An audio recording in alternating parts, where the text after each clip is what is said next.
মরা যদি মরা যায়, গ্রামে যখন মরা আপনার মাইকে খবর হয় কি মরা মানুষের, এটা জায়েজ না না জায়েজ এটা আমি বলছি না, এটা মুক্তার মশলা। তবে চিল্লে চিল্লে বলাটা ঠিক নয়। তবে যারা মাইকে খবর দেয় একটা ভুল আছে কি, একটা মরার খবর বা মৃত্যুর সংবাদ, অমুক গ্রামের অমুক জন মারা গেছে, পড়ো সবে ইন্নালিল্লাহ। তুই ইন্নালিল্লাহ পড়তে কবিতা আল্লাহ পড়বো নাকি?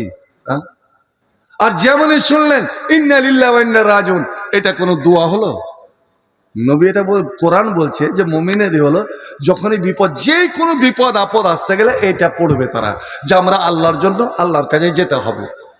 এটা তো আপনি আপনার জন্য করলেন তসবিহ জিকির, কিন্তু যে মরাটার খবর দিচ্ছে আমার মাওলানা নাজমী সাহেব খবর দিচ্ছেন অমুক জন মারা গেছেন, ওই মরা লোকটার জন্য কি করলেন আপনি বলেন? আপনার বাবা মারা গেছে, আপনার বাবারই খবর হচ্ছে, আপনার মায়ের খবর হচ্ছে, তার জন্য আপনি কি বললেন জানেন?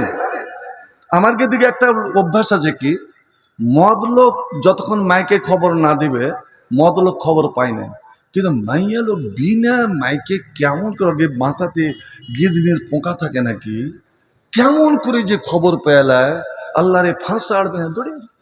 একদিন মাদ্রাসার গেটে, আমার তো ওখানে 40 বছর হয়ে গেল, এই তো কোথায় যাচ্ছ? কি মুলবিটাটি জানে না উমুক যে মারা গেছি, হাজি সুবান মারা যায়নি? তখন হাজি সুবানটা কে হলো তোমার? চাচা? চাচা কেন হবে? মামু? মামু কেন হবে? ফুফা? খালু?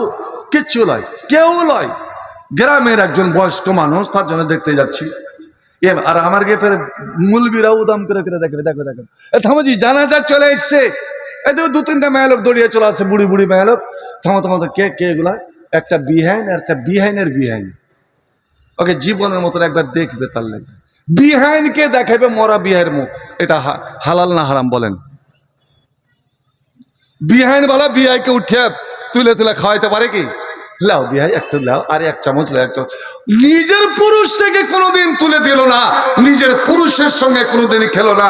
আর বিহাই এত মিষ্টি যে বিহাইকে তুলে দিচ্ছে, আর আমরা থেমে গেলাম, আচ্ছা আস্তে দেখতে দাও।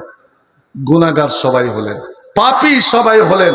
শুনুন, আল্লাহর নবী উম্মে সালমাকে বলছেন, উম্মে সালমা রে, তোমার স্বামী যখন আবু সালমা মারা যাবে, আর সত্যি আবু সালমা মরে গেছেন, ওরা কেউ জানে না কেন, চোখ খুলে আছে, চোখ মেল করে আছে, বুখারী মুসলিমের হাদিস, চোখ মেল করে আছে।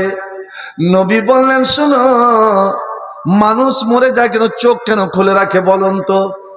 আমার ওখানে একটা মেয়ে লোক আছে, কিন্তু সব জানতে পারে, কার কোনখান দিয়ে জান বের হয়, রুহুটা বের হয়, কার বেলে চোখ দিয়ে, কার বেলে নাক দিয়ে, একটু নাক যদি টেড়া হয়ে যায়, নাকের টানে দম গেছে, ঠোঁটটা একটু বেঁকা হয়ে আছে মরার পরে, ঠোঁটের টানে দম গেছে।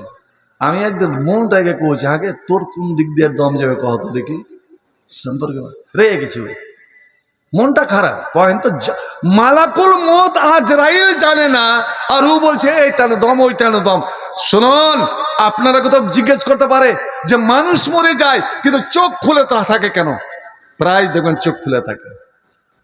আচ্ছা, আজ আমি এখানে এসেছি, কে আমাকে নিয়ে এসছে কহেন তো?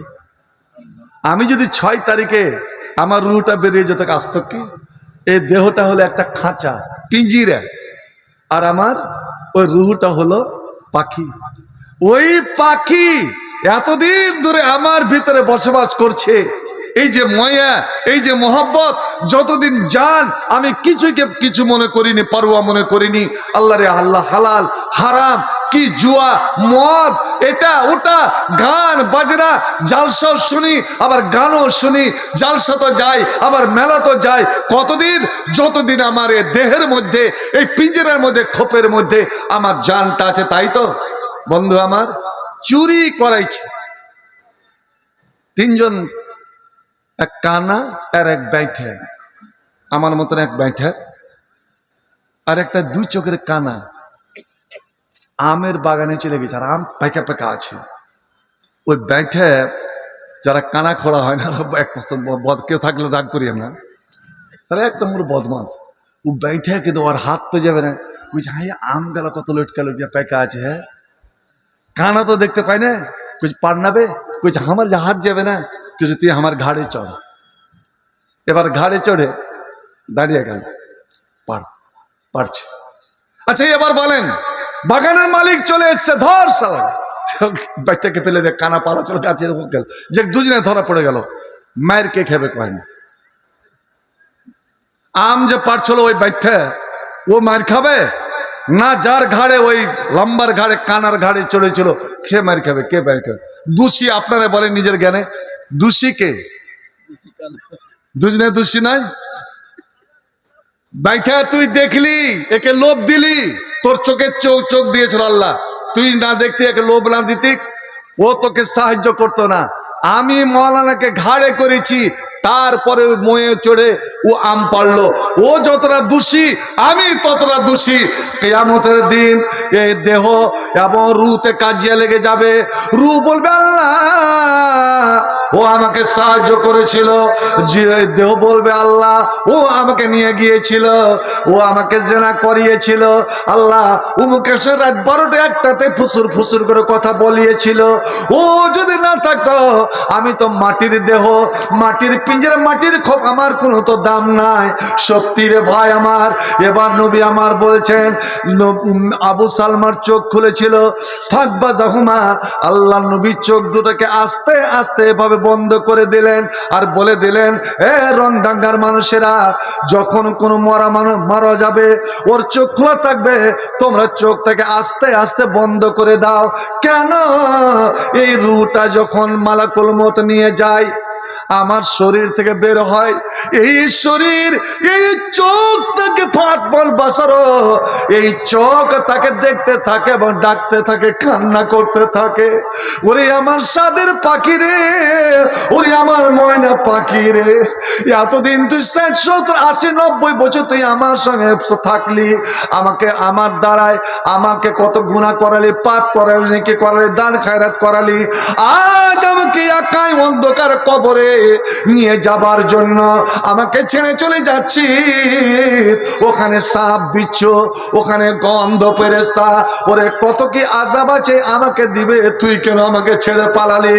একই কেসের দোষী আমরা, তুই কেন চলে গেলি? আয় আয় বন্ধু আমার। নবী বলছেন, যতক্ষণ ওই আকাশের জ্যাব আর না হয়ে যায়, এই চোখ তাকাতে থাকে, কানতে থাকে, ওর কান্না কেউ শুনতে পায় না। ওরে চোখ তুই যতই কান, আর ফিরে আসবে না। যখন রূহ বেরিয়ে যায়, যে যেখান থেকে সে ওখানে চলে যায়। রূহ মার পেটে এসেছিল আল্লাহর কাছ থেকে, রূহ উপরে চলে গেল। আমার দেহ তৈরি হয়েছে মাটি থেকে, এই মাটির দেহ মাটিতে পড়ে রইল, মাটিতে চলে যাবে। নবী বলেন, চোখটা বন্ধ করে দাও। যেমনই আবু সালমার চোখ বন্ধ করে দিয়েছে, ওরা বুঝে নিল স্ত্রী উম্মে সালমা চিল্লা কেঁদে উঠেছে, বাড়ির ছেলে মেয়েরা কেঁদে উঠেছে। নবী বলছেন, কেঁদো না, কেঁদো না, বরঞ্চ এই দোয়াটা করো। কি দোয়া আমার সঙ্গে পড়বেন? ইন্না লিল্লাহ, পড়েন না ভাই, ইন্না লিল্লাহি ওয়া ইন্না ইলাইহি রাজিউন, আল্লাহুম্মা আজরনি ফি মুসিবাতি ওয়া খুলুফ লি খায়রাম মিনহা। আপনার আদরের একটাই ছেলে, একটাই আদরের ছেলে, কলেজার টুকরো ছেলে, ছোট্ট ছেলে মারা গেল। আল্লাহর আল্লাহ বাপ মার কলেজা যেন ছেড়ে গেল। নবী বলছে, কেঁদো না, কেঁদো না, ওরে সবুর করে নাও, আর এই দোয়াটা পড়ো, আল্লাহুম্মা আজরনি ফি মুসিবাতি ওয়া খুলুফ লি খায়রাম মিনহা। তুমি যদি এই দোয়াটা 10 বার পড়ো, তো শুনে নাও, আল্লাহ এমন ভাবে কবুল করে নেবেন, যে ক্ষতিটা তোমার হলো, যে জিনিসটা তোমার হারিয়ে গেল, ওরে ওই জিনিসটার বদলে আল্লাহ তোমাকে ওর চেয়ে ভালো জিনিস দান করে দেবেন।